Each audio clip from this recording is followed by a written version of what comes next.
Bak ikuti jejak Ivan Gunawan, Celine Evangelista kini rawat 4 boneka seperti bayinya sendiri. Apa alasannya? Belakangan ini, publik tengah menyorot dengan aksi Ivan Gunawan yang menganggap boneka sebagai anaknya. Diketahui, Ivan Gunawan telah menjadikan 2 boneka sebagai anaknya. Ia bahkan memperlakukan kedua bonekanya itu bak seperti bayi hidup. Rupanya tren merawat boneka ini bukan hanya tengah dilakukan oleh Ivan Gunawan, namun juga artis cantik Celine Evangelista.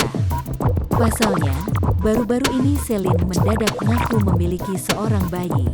Ternyata, bayi yang tengah digendongnya itu adalah sebuah boneka. Dalam captionnya, Celine mengungkapkan rasa syukur karena kini telah memiliki 1 putra lagi.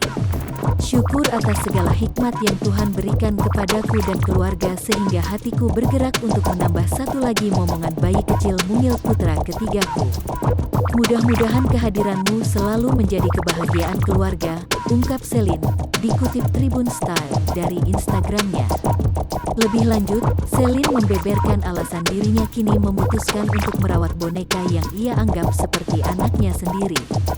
Ya karena lucu, katanya, dilansir dari YouTube Star Story pada Jumat, tanggal 31 Desember tahun 2021. Mantan istri Stefan William itu menyebut dirinya mulai mengoleksi 4 boneka itu sejak beberapa bulan lalu. Ada beberapa bulan lalulah, ada 4 gitu. Namanya, Michelle, Selena, Prinsesa, Joseph, ujarnya. Selain memberi nama, Celine juga memperlakukan boneka-bonekanya itu selayaknya seorang bayi. Ya sewajarnya aja seperti kayak gantiin baju, terus main kayak gitu. Beli baju iya, kalau baby box enggak sih cuma ayunan-ayunan bayi gitu.